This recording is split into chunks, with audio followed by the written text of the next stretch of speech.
No ar, mais um episódio do podcast Mineral. Aqui, o assunto é mineração.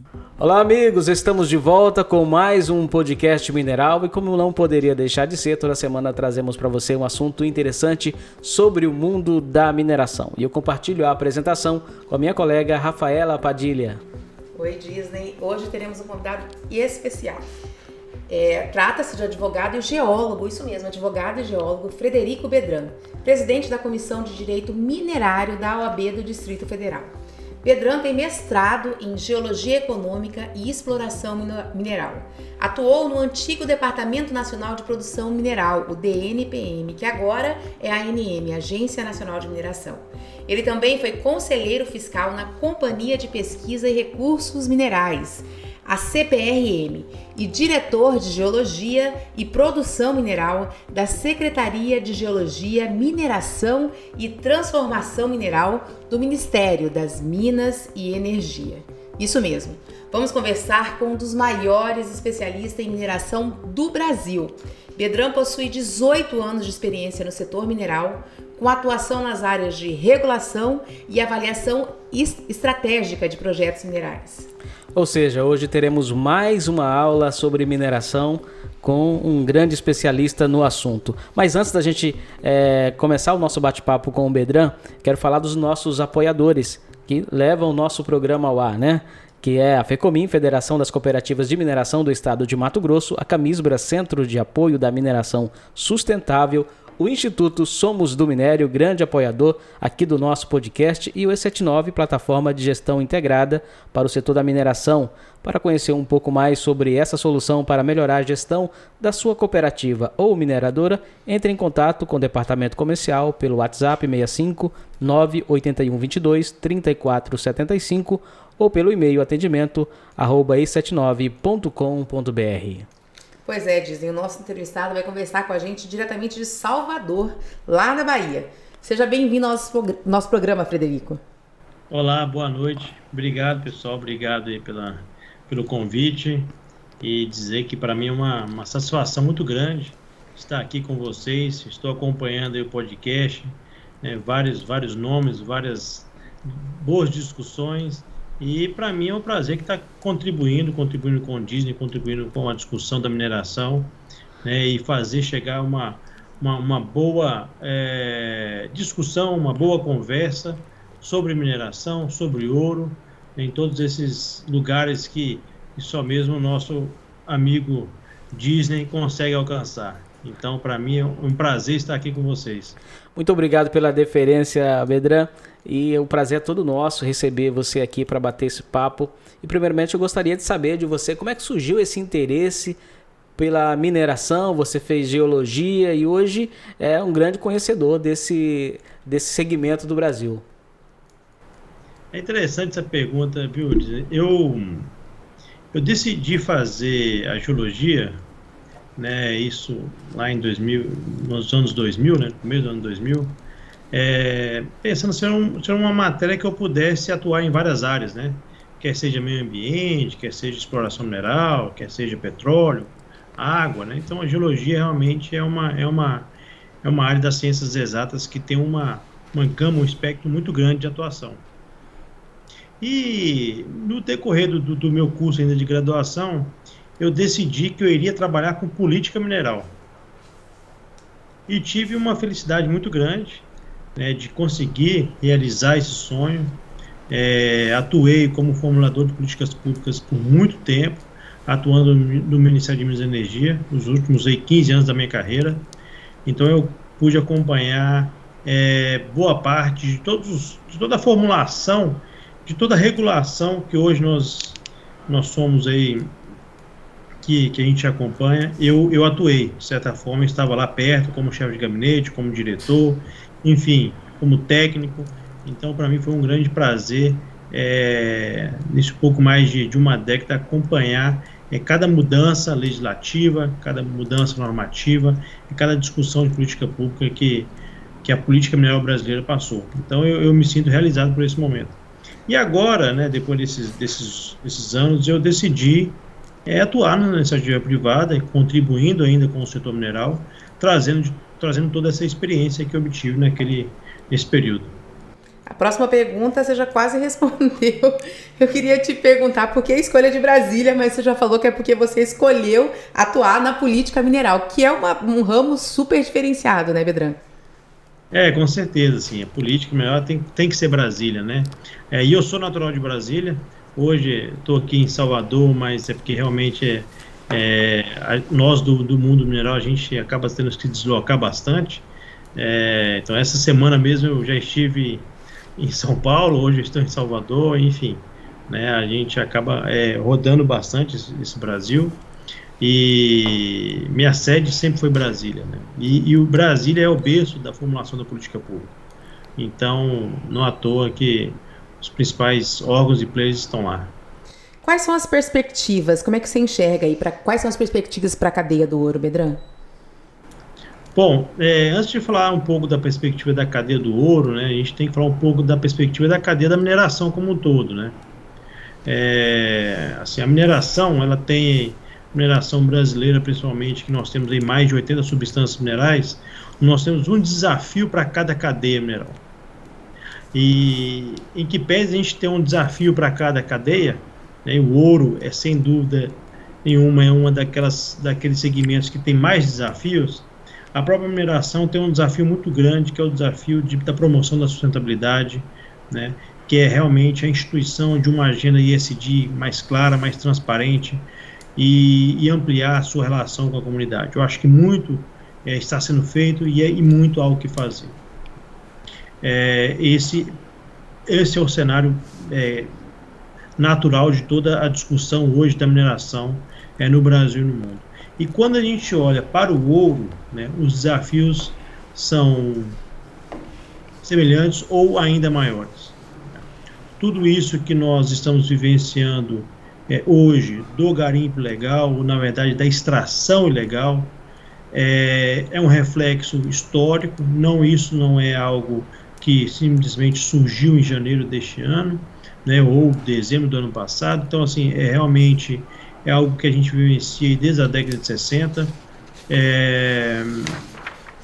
e todo esse descaminho do ouro que nós observamos, né, com todas essas mazelas aí relacionadas principalmente à destruição das unidades de conservação e o impacto social nas terras indígenas, as comunidades tradicionais. Infelizmente isso não é algo novo.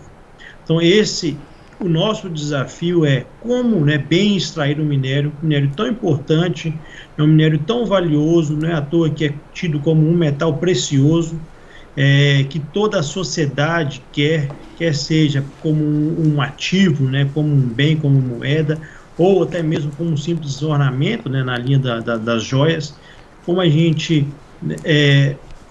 abastecer toda essa cadeia e ao mesmo tempo preservar, e ao mesmo tempo bem desenvolver em todas as comunidades, em todas as regiões que essa mineração está atuando. Então o desafio do ouro ele é muito maior do que todas as demais cadeias de mineração hoje no Brasil. Mas ao mesmo tempo o ouro ele sempre foi um grande professor para a mineração. Por que eu estou falando isso? Porque do ponto de vista geológico, diversas, né, teorias surgiram do estudo da mineração do ouro, quer seja da geologia, da prospecção mineral, dos modelos genéticos do depósito. E o ouro, hoje ainda traz muito ensinamento para a cadeia mineral, mostrando sim que a gente tem que trazer princípios de sustentabilidade, né, princípios de preservação de conservação do meio ambiente, princípios de boas relações com as comunidades. Isso a gente tem que trazer para o ouro, né? A gente tem que trazer para a mineração brasileira. Bedran, e nesse momento o Brasil vive uma mudança intensa nesse mercado da mineração, principalmente do ouro. O que você vê que pode acontecer de agora para frente? Qual que é o futuro dessa atividade no nosso país? A gente está diante, Disney, de uma quebra, né, de uma quebra muito grande de paradigma. Ou a gente se adapta, ou nós vamos perder muito espaço dentro do mercado mundial. Todos hoje nós sabemos que a sociedade, como um todo, nacional e internacional, exige uma mineração responsável, exige, né, que uma certificação de origem de todos esses produtos minerais, exige uma produção mineral com uma baixa pegada de carbono. Essa mudança, ela exige uma mineração diferente. Então, claramente, as perspectivas são essa. Então, nós temos que nos adaptar a esse novo cenário. Na medida em que nós temos uma sociedade que requer novos parâmetros e novos comportamentos, o mercado, inclusive o mercado financeiro, se utiliza disso, também requerendo novos padrões, e nós, como atuantes no setor mineral, né, como operadores, como produtores, nós temos que se adaptar a isso. E temos boas oportunidades. Olha só, a gente acompanha agora a questão da rastreabilidade. O governo está buscando uma solução, empresas privadas estão buscando soluções, o setor está buscando uma autorregulação.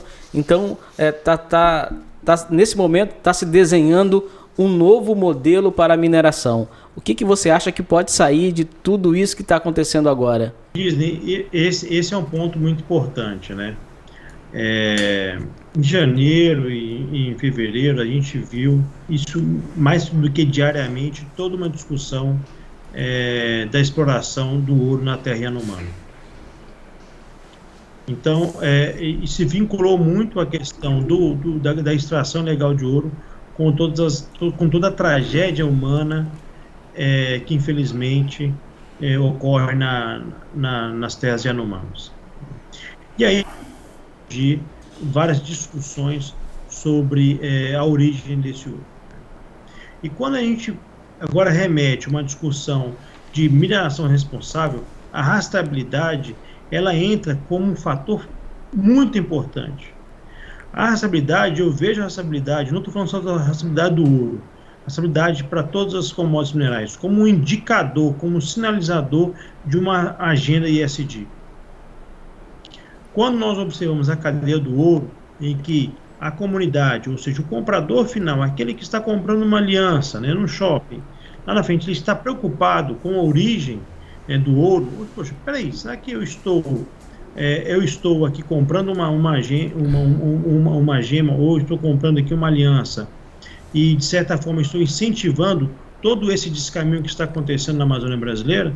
Então, esse repensar, né, essa discussão que a sociedade vem fazendo, ela requer com que a cadeia se adapte e ela requer com que os órgãos de governo façam alguma coisa.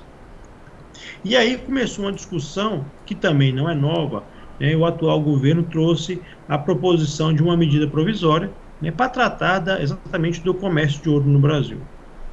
Essa medida provisória, ela está em gestação, isso veiculou na mídia como se isso já estivesse pronto, então eu acho que isso deve ser enviado para o Congresso Nacional e trazendo alguns pontos de avanço.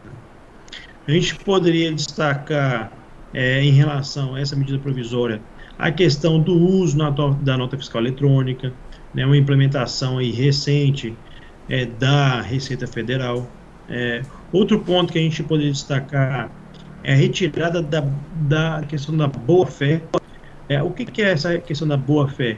É um mecanismo posto na Lei 12.884 de 2013, no qual o comprador, o primeiro adquirente do ouro, né, advindo de garimpos, ele se utilizava da boa-fé do vendedor. Ou seja, aquele garimpeiro, aquele parceiro que estivesse entregando ouro para aquele primeiro adquirente, no caso uma DTVM, estava munido dessa boa-fé. Né? Então, isso, naquele momento, imaginava-se que isso seria importante para uma melhor regulação deste segmento da compra e venda de ouro, mas ele não se mostrou vantajoso, não se mostrou adequado e hoje resultou em todo esse descaminho. Né? A questão E da rastreabilidade, Disney, a gente poderia falar aqui por horas e horas e horas da questão da rastreabilidade versus ouro, rastreabilidade versus mineração responsável, rastreabilidade versus tecnologia. Mas a gente precisa ir além da rastreabilidade. Com tudo isso que está acontecendo agora, a nota fiscal que vai começar a valer a partir de julho, dia 3 de julho. Aqui no Mato Grosso temos uma situação que está sendo cobrada a taxa sobre a venda do grama do ouro. Tem toda uma situação acontecendo agora, Rafaela, que chama muita atenção, além do que começou a acontecer lá em janeiro, né, para essa questão do ouro no Brasil hoje. Sem falar que o preço do ouro, guerra, tudo isso influencia nesse cenário que a gente está vivendo. Ele falou sobre a MP que está sendo gestada do governo federal, mas a MP, até onde se sabe, ela não prevê, né, a rastreabilidade, Frederico. Bom, vamos lá. É interessante isso, né? Eu até falei isso num evento que eu participei, um evento sobre comércio do ouro, né? Que é o intitulado Caminhos do Ouro, que foi pelo Correio Brasiliense, aqui de Brasília. Isso foi recente agora, não? Recente, várias personalidades estavam lá.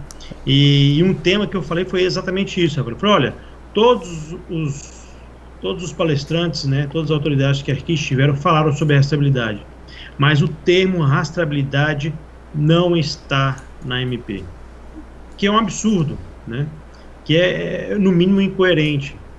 Se a gente tem uma proposta do executivo, ou seja, uma proposta de alteração de um ato normativo, né, que tenta ou se propõe a implementar um maior monitoramento da cadeia, quando a gente fala em monitoramento da cadeia, nós estamos falando de registro de todas as transações da cadeia do ouro, todas as compras e vendas que ocorrem na cadeia do ouro. A gente está falando de rastreabilidade. Rastreabilidade é exatamente isso, é você monitorar o registro de todas as transações que ocorrem em uma determinada cadeia. Então, isso tem que estar. Mas lembrando que, assim, como eu falei, são várias vertentes dentro dessa discussão da rastreabilidade. Quando você fala em rastrear toda a cadeia, todas as transações, o ano passado, por exemplo, estima-se que houveram 100 milhões de transações em torno dessa cadeia. É possível rastrear 100 milhões de transações? Eu ouso dizer que sim. E esse número foi o número que eu trouxe no evento que eu participei. Exatamente, a gente assistiu lá e ficamos... compilamos algumas informações. O que eu queria trazer exatamente o tamanho do desafio de monitorar a cadeia do ouro no Brasil. E aí, se vocês me permitem, eu queria resgatar um pouco do que nós estamos falando. Nós estamos falando de ouro advindo de garimpo. Nós estamos falando de ouro advindo de mineradoras, que esse ouro, né, saindo de um garimpo, ele passa de uma forma muito sucinta, ele passa por uma DTVM, ele pode passar ou não por uma refinaria e ser exportado, ou ele pode ser consumido no mercado interno pela indústria joalheira. Assim como também um ouro de uma mineradora, que ele, sendo produzido uma mineradora, ele pode ser refinado, posteriormente exportado ou consumido internamente pela indústria joalheira. Mas, por outro lado, nós temos um ouro que pode passar despercebido, mas é altamente significativo, que é o ouro que ele circula em todos os centros urbanos, em todas as compras de ouro, que nós vemos ali com aquelas pequenas portinhas, pequenos estandezinhos de compra e venda de ouro. Ouro reciclado. Então, vocês imaginam o tamanho do desafio que nós temos, em que é ouro advindo de leilões da Caixa Econômica, é ouro advindo de todo esse mercado de penhor de venda desses centros urbanos, ouro de garimpos, ouro de extração ilegal, ouro de mineradora. Por isso que é um universo gigantesco, é um universo que só pode ser rastreado, só pode ser identificado com tecnologia. E tecnologia existe. E quando eu trago a discussão de todas essas vertentes, quando eu trago a discussão de uma alteração normativa, quer seja por medida provisória, resolução e por aí vai, tem que refletir todo esse avanço tecnológico, que esse sim né, dará conta de monitorar toda essa cadeia, que é o nosso grande desafio. Me parece, não pode parecer que a rastreabilidade é simplesmente um simples monitoramento, né, de transações de uma cadeia. Não, ao contrário. A rastreabilidade, ela indicará toda a origem do ouro, regulará todo esse mercado, trará aos órgãos fiscalizadores, os órgãos reguladores, condições de melhor atuar. Daí a importância, né, que a rastreabilidade tem para essa nossa cadeia, e eu ouso dizer e sempre reafirmo, né, que a rastreabilidade é a solução para o descaminho no ouro no Brasil. Agora fica uma dúvida de quem deve fazer essa rastreabilidade, o próprio setor ou o governo? Eu enquanto governo, Disney, eu participei de vários grupos de trabalho, né, sobre o comércio do ouro. E naquele momento eu imaginava, eu até ponderava, que tinha que partir de uma autorregulação. E tinha que partir, enquanto o governo não atuasse, os principais players do mercado deveriam implantar mecanismos de rastreabilidade internos. Perfeito. Hoje, depois de conhecer algumas iniciativas de governo, e o mais interessante é que eu fui conhecê-las quando eu já estava fora, né, a exemplo da tecnologia que hoje a Casa da Moeda detém, de marcação física do ouro, né, eu acho que essa solução ela tem que vir do governo. O governo ele não poderia atuar como órgão de fiscalização e o setor fazer essa autorregulação? Até porque a gente sabe, por exemplo, que a ANM, que é o órgão que seria responsável, ela está sucateada, né? Inclusive teve greve recentemente, cheio de problemas. Infelizmente, é isso mesmo. Eu concordo com você nesse sentido. Que a ANM ela não tem condições materiais, de recursos humanos, tecnológicos, de implementar uma sistemática adequada para a rastreabilidade da cadeia como um todo. Por dois motivos. Por toda essa situação que hoje, infelizmente, a ANM está submetida, né? E pela própria competência legal da ANM, que a competência da ANM está em relação ao produtor, não está em relação a toda a cadeia. E essa solução ela passa por uma análise integral da cadeia de todos esses atores. Daí, quando eu vejo a Casa da Moeda que faz isso para combustíveis, para cigarro, para bebidas, por que não fazer isso também para o ouro? E considerando que eles mesmos já têm tecnologias, né? Isso eles nos mostraram recentemente, que eles têm tecnologia para marcação física e para rastreabilidade digital. E marcação química também, né? Mas esse é um ponto importante.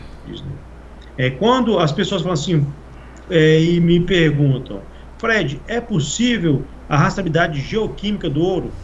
Infelizmente, ainda não é possível. A tecnologia está avançando. Os nossos amigos, principalmente os peritos da Polícia Federal, estão desenvolvendo, vocês estão acompanhando isso também? Sim. Estão desenvolvendo várias tecnologias, várias ferramentas, né? E estão construindo uma matriz, né, de análise química das principais amostras de ouro no Brasil, que conseguirá identificar diferentes grupos de ouro, desde o ouro de garimpo, o ouro de mineradora, o ouro reciclado, mas infelizmente, né, a tecnologia atual não consegue identificar, né, o ouro, por exemplo, aquele ouro que foi exportado lá no aeroporto de Guarulhos, que está sendo exportado no aeroporto de Guarulhos, que é fruto desse caminho. Infelizmente, por análise química, você não consegue identificar de onde ele veio. Exatamente. Ainda não. Daí a necessidade de uma rastreabilidade que não seja de análise química, por enquanto, mas de marcação física. Então você faz a rastreabilidade, ela entra nesse conjunto, né, compreendendo a digital com um sistema que todos aí falam, que todos citam, que é a questão do blockchain, né, que registra todas essas transações, né, todas essas etapas da cadeia que o ouro percorre, mas também adicionando a marcação física nesse conjunto. Tem um projeto de lei que trata sobre isso, né? sobre a rastreabilidade física. Tem vários projetos de lei.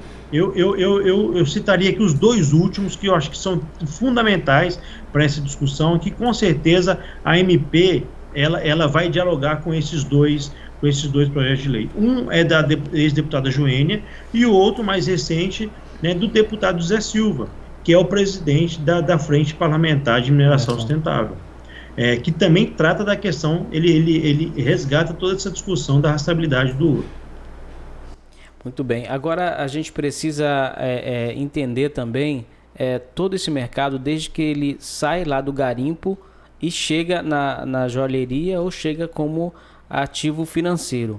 A proposta da Casa Moeda é que seja instituído um selo fiscal federal. Exatamente. Mas para isso precisa de lei. Precisa de uma alteração legal. E essa alteração legal, a gente espera que ela venha da SMP ou da discussão da SMP no Congresso. Essa é a ideia. Que aí, de certa forma, todos os responsáveis pela cadeia estariam obrigados a utilizar o selo fiscal federal. Isso é importante, o termo que eu utilizei, dizem, de toda a cadeia. Por quê? Nós não podemos enxergar o garimpeiro como vilão dessa cadeia. Exatamente. Esse é um ponto importante. A cadeia do ouro, ela não se resume à extração ilegal e tampouco comparar o garimpo à extração ilegal. Eu preciso parar sua fala aqui para fazer uma observação. Bedrão, você é o primeiro especialista, eu vi isso no dia do debate com o Correio Brasiliense, que faz essa distinção entre garimpo, que é uma atividade legal, e extração ilegal. Porque o que a mídia vende de uma forma geral para a sociedade é que existe o garimpo ilegal, e não existe, né? Mas essa é a diferença de quem conhece o setor, né? A gente está falando com alguém que vivencia o setor na prática. Pois é, mas o presidente do IBRAM, por exemplo, é uma das pessoas que não sabe fazer essa diferenciação. Mas o IBRAM defende o grande minerador. Vamos lá, Bedrão, quero te ouvir. Por isso que é importante, eu vou até utilizar um número assim, um pouco, uma média de 100 toneladas de ouro produzida no Brasil por ano. Desse universo, a gente poderia utilizar aí pelo menos 60 a 65 toneladas de empresas, mas nós temos um número de pouco mais de 30 toneladas que são de garimpos e de extração ilegal. O garimpo, ele é uma atividade, assim como a mineração regida ali pelo Código de Mineração, Decreto 67, e o garimpo regido pela Lei 7.805 de 89, então você tem um regime específico para o garimpo no Brasil, que é o quê? É você ter a possibilidade de aproveitamento de jazimentos garimpáveis.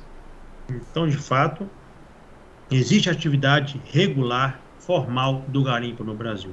E, infelizmente, não existe a extração ilegal, que é o crime, que é a usurpação de áreas de unidade de conservação e de terra indígena. Então, esse é o nosso maior desafio. Porém, nós não podemos ter políticas públicas exclusivas para esse grupo, para aquele ouro que vem do garimpo. Até mesmo porque, como eu falei, não existe somente esses dois. Existe também o ouro reciclado. E qualquer política pública, qualquer solução integral tem que olhar para a cadeia como um todo.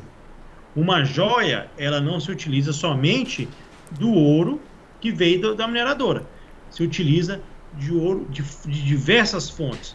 Por isso que essa análise, esse olhar integral, ele é fundamental. É importante colocar também que o ouro, que nem você falou, ele vem de diversas fontes. Mas hoje tem muita empresa minerando telefone, minerando computador, né? Placas eletrônicas que tem ouro. É mais uma forma de mineração que está acontecendo. Componente tecnológico, né? A gente não pode esquecer que boa parte do ouro, né? Vamos lá, em termos de uso do ouro, a gente poderia citar três principais destinos. O principal deles é a indústria joalheira, depois o ouro como reserva, né, como ativo financeiro, e depois na indústria de alta tecnologia, para os nossos computadores, para os nossos celulares, e a discussão de toda a mineração urbana que tem a ver, né, exatamente com essa economia circular, o ouro entra como um produto, né, dessa reciclagem. Esse mês a gente completa 6 meses desse novo governo, né? E assim, uma série de medidas foram tomadas em razão do que aconteceu lá em janeiro. Como é que você avalia o governo federal? Ele está atuando para enfrentar isso? E tem algo mais a ser feito, Bertrand? Ela tem que ser avaliada de diversas formas. A atuação do garimpo ilegal, da extração ilegal, ela deve ser realizada. Infelizmente, tem a parte da repressão, do combate mesmo, ou seja, ações de polícia, ações das Forças Armadas, ações de IBAMA e por aí vai, mas tem toda uma outra política que tem que estar associada a isso, que é uma política social, que é uma política de saúde, que é uma política ambiental, uma política fundiária, que tem que circundar toda essa ação. Eu vejo que esse governo está iniciando pela ação de repressão, que é a ação emergencial, ela passa por isso, não tenho dúvida disso, né? E espero que também essas outras políticas venham a reboque. A gente já viu alguns anúncios de políticas sociais, de assistencial e de saúde, indo também, migrando para as terras Yanomamis, mas que isso também tem que chegar nas comunidades tradicionais garimpeiras de outros estados, como, por exemplo, no nosso Tapajós, nós temos ali toda uma situação de degradação humana que tem que ser vista, né? Então, esse acúmulo de políticas, essa diversidade de políticas tem que ser levada em conta para que a gente consiga desenvolver essas regiões e retirar, e de fato a gente começar a coibir essa extração ilegal. Mas não é só a extração ilegal que existe no Brasil, tem grandes cooperativas trabalhando legalmente, mas é um trabalho que infelizmente não aparece na grande mídia. E é um desafio para esses pequenos mostrar esse bom trabalho que vem sendo desenvolvido. Um exemplo disso que a gente está falando é a Cogavep aqui no norte de Mato Grosso, que é estudada, é levada como exemplo até para fora do Brasil. Referência. Uma referência muito grande. E isso é um fato, Disney. Assim, a Cogavep, até no tempo que eu estava ali formulando política pública, era sempre colocada como modelo de gestão, como você gerir o título minerário, como você gerir todas as áreas que estão sendo aproveitadas, como você bem compartimentar todos os seus associados. Então, o modelo de gestão Cogavep, ele é um modelo de sucesso que tem que ser dividido aí com todos os demais. Ainda se vocês me permitem resgatar um pouco a discussão anterior que nós tivemos, no que falta ainda que esse governo fazer, eu espero que essa MP ela consiga enxergar o que todas essas tecnologias hoje podem fazer e suprir o governo de informações para que ele faça o melhor controle da cadeia do Brasil. E quais são os próximos? Sim, pode falar. Isso é exatamente da rastreabilidade. E quais são os próximos desafios? Além do que você já colocou, que o governo tem que trazer novas políticas públicas depois dessa política aí de repressão, mas tem muito ainda para se fazer para mostrar que o setor também pode avançar e gerar ainda mais emprego no nosso país. Só como sugestão, dos desafios aí que você pode falar para a gente é como fazer com que essa tecnologia da rastreabilidade chegue até os pequenos mineradores. Então, assim, eu acho, assim, como é que essa cadeia, ela tá, assim, a cadeia do ouro, essa sequência lógica que o ouro persegue, ela tem que ser totalmente monitorada. E o sistema de rastreabilidade, quando eu penso quando vocês colocam uma possibilidade de autorregulação, o maior receio é que essa autorregulação ela somente fique restrita a determinadas etapas da cadeia, quer seja aquele comprador ou aquela grande mineradora que se utiliza de um selo, ou ou um determinado comprador de ouro que se utiliza de um determinado sistema de blockchain e considera que está fazendo uma autorregulação adequada.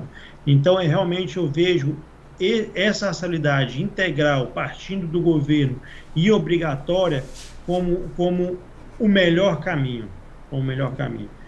Então, se utilizando de uma tecnologia que todos possam se utilizar e que os órgãos reguladores consigam enxergar sistema de alerta, né, em meio a essas tecnologias, eu acho que é a melhor solução, Disney.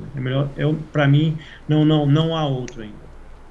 Bedran, eu quero agradecer muito a sua participação aqui no nosso podcast, mas antes de encerrar, eu gostaria de que você falasse um pouquinho sobre essa polêmica que está existindo agora, está em discussão, que é o marco legal. Já passou em votação lá no Congresso Nacional, na Câmara, agora vai para o Senado, mas a gente precisa discutir um pouquinho sobre esse assunto, né? Porque aí tem o interesse do produtor rural e tem o interesse também da mineração nessas áreas que podem ser liberadas a partir da aprovação desse marco legal. É interessante, né, Disney? Eu não poderia imaginar que você ia me deixar ileso aí de alguma... Ficou pro final a pimenta, o tempero do nosso podcast. Isso, exatamente. Eu acho que essa discussão ela é válida, né? E também, ao mesmo tempo, quem sou eu para dizer que uma discussão que o parlamento brasileiro está fazendo não seja válida, né? Eu acho que bom, agora, mas eu vou fazer assim, vou colocar um olhar do minerador. O que o minerador quer, ele quer trabalhar sob um quadro de segurança jurídica. E a legislação, da forma que ela estiver posta, o minerador vai seguir. E acho que esse que é o ponto importante. E independente de marco legal, né, marco temporal, qualquer atividade mineral hoje, ela necessita de uma boa articulação com a comunidade local, com os povos onde ela atua. Então, esse é um ponto principal de toda essa discussão de mineração em terras indígenas, de mineração com povos tradicionais. Elevar o protagonismo do povo tradicional com voz ativa, para dizer realmente o que ele quer, o que ele não quer. Eu acho que esse que é um ponto importante dentro de toda essa discussão. Uma das questões polêmicas envolvendo esse projeto é que o povo original, né, o originário, ele vai poder determinar a atividade econômica na terra dele. Né, que hoje não pode. Mineração, por exemplo, é proibida em terra indígena, agricultura. E assim, as pessoas falam, isso vai facilitar a ilegalidade. Né, é uma questão a ser analisada, porque isso pode fazer com que o indígena tenha, né, alguma atividade econômica e que ela seja regulamentada e fiscalizada pelos órgãos que são responsáveis pela fiscalização no Brasil. Aí eu vou me utilizar um pouco aí do jurídico, né? Ela não é que ela não é autorizada, né? Ela ainda só não foi regulamentada. Está prevista na nossa Constituição, então falta essa regulamentação. Ou seja, o nosso legislador, o nosso constituinte, ele já colocou isso em pauta. Ou seja, queremos sim o aproveitamento energético, hidráulico e mineral dessas áreas, mas dependendo ainda de uma regulamentação posterior. Agora, diante de tudo que a gente falou aqui, Bedran, é muito bom deixar claro: quem ainda insiste em minerar ilegalmente no Brasil está com os dias contados. Essa é a visão que a gente tem aqui. O que você me diz? Eu não tenho dúvida disso, Disney. E é bom utilizar o seu podcast. O podcast é todo esse canal de divulgação, esse canal, né, de conhecimento, para reforçar sempre essa mensagem. Quando você trata de um mercado tão diverso como o ouro, aquele que está na ilegalidade, ele será jogado ainda mais à margem com todas essas tratativas que estão sendo colocadas em prova. Perfeito. Então, eu acho que aquele que está na ilegalidade, ele vai começar a perceber que ele está perdendo o mercado, o deságio está aumentando e está cada vez menos vantajoso para seguir na ilegalidade. Então, eu acho que esse que é o ponto. Bedran, muito obrigado pela sua participação aqui no nosso podcast, enriqueceu muito o nosso conteúdo. Espero uma próxima vez que você estiver aqui em Cuiabá, venha aqui no nosso estúdio para a gente bater um papo presencial aqui no nosso podcast, né? Aproveitar melhor esse saber da mineração que você tem aí, que com certeza vai contribuir ainda mais com o nosso conteúdo. Olha, eu que agradeço e fico mais uma vez assim, digo que eu fico muito honrado com esse convite e, ao mesmo tempo, dizer que eu estou à disposição para, né, futuras discussões, né, futuras boas conversas como essa.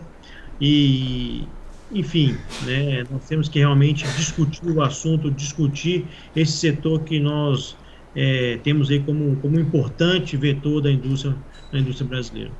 Muito obrigado. Daqui até para o final do ano, a gente espera que boas novas, né, estejam aí em prática, já que essas leis já estejam em prática. E a gente quer chamar você aqui presencialmente para discuti-las com a gente, Bedran. Tomar uma água, tomar um café com a gente. Olha, e agradecemos os nossos patrocinadores, a FECOMIN, Federação das Cooperativas de Mineração do Estado de Mato Grosso, a Camisbra, Centro de Apoio da Mineração Sustentável, Instituto Somos do Minério, E79 Bank e Plataforma de Gestão Integrada para o Setor da Mineração.